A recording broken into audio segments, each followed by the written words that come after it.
Hey folks, how's it going? Tooth here. Hope y'all are having a good one. Um, Summer 6. I hope I'm saying your name right, and I hope I'm not butchering it.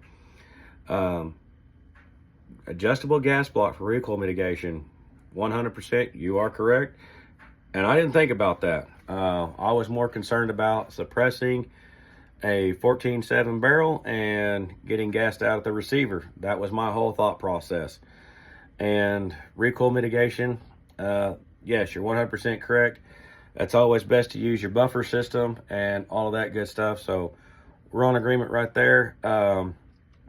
With that being said, the reason I wanted to try the adjustable gas block out, like I said, was suppressing the 14.5 inch or 14.7 barrel and reducing gases coming out of the receiver back at me because it is a DI gun.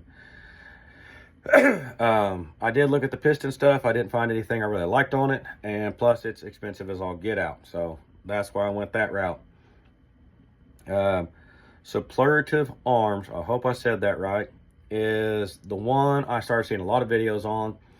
Everybody's liking it, everybody's loving it, everybody's installing it. But I didn't see any follow-up videos. And then when I would find follow-up videos, it was by completely who didn't show it being installed. They just showed it failing, which fails would be carbon locking or the gas port starting to plug up and not function properly. So when they try to adjust it, they break something or it just wind up blowing apart. So that was kind of one of the reasons I went with the Faxon, because it's not basically, pull it back up here, you don't have a pin going in and out over the gas port. You're moving the whole gas tube. So I don't see there's no threads or anything around the gas port for carbon locking on the threads, but that does not mean the gas tube is not going to carbon lock in the gas block, because you have to install it. It goes in and then it pins on your adjustable piece right here. So I don't know if it will or will not carbon lock in that area, but we'll find out. And like I said, Faxon didn't send this to me. Faxon doesn't pay me. We'll see if this different design works. And if it fails, it fails. You'll be the first ones to know about it, because I'll push it till it fails.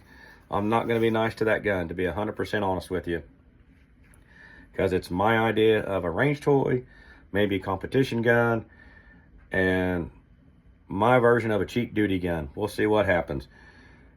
We'll see if the gas block fails or not, or any part of it fails or not, because a lot of the gun has already been heavily used as far as the receiver section and back and down goes. While at the range, one of the reasons I didn't video wind, and two, someone showed up shortly after I got there, and I don't like videoing with people around because some people just don't like being videoed, and I try to respect people's privacy. I like people to respect mine, so treat others how you want to be treated. But we did get to talking, and we were both doing the same thing since it was windy, just doing ready up drills and all that good stuff.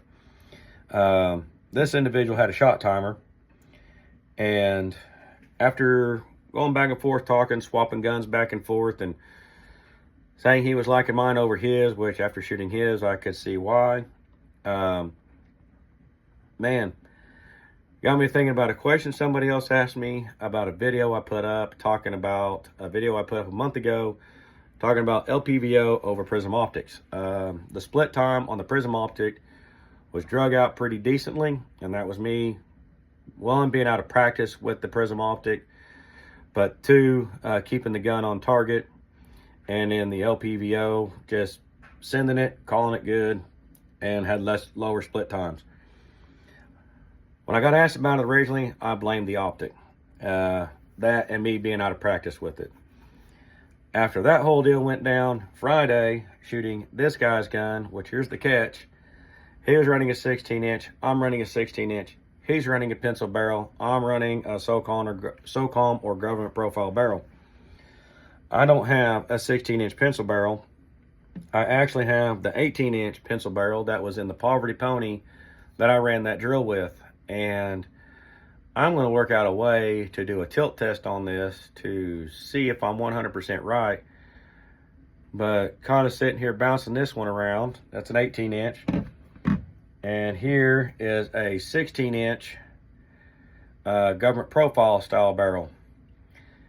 And lo and behold, boys, I think I might be stupid, but what I'm finding out, I thought the 2 inches on this would be enough to mitigate that thick dude at the front, and it is not.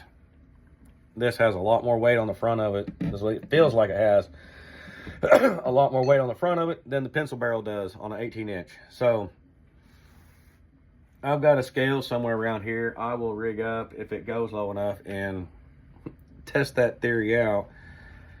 But with that much weight on the end, that's controlling the muzzle flip. Because what I noticed at the range Friday, shooting his gun, shooting my gun, I'm basically just pulling into my shoulder to secure it. His gun, shooting it, I'm having to pull in and down slightly to keep the gun on target more, which would lead to the longer split times. So just a thought process I ran into. And one, I wanted to respond to Selmer 6, and two, like I said a while back, I put this channel up to put out as much information as I can. And what I find out, and lo and behold, I'm looking that I found something else out, and I thought I might want to share it with y'all, just so y'all have the information in case you're sitting here putting one of these things together. So y'all have a good one. I'm going to go find something else to do. Later.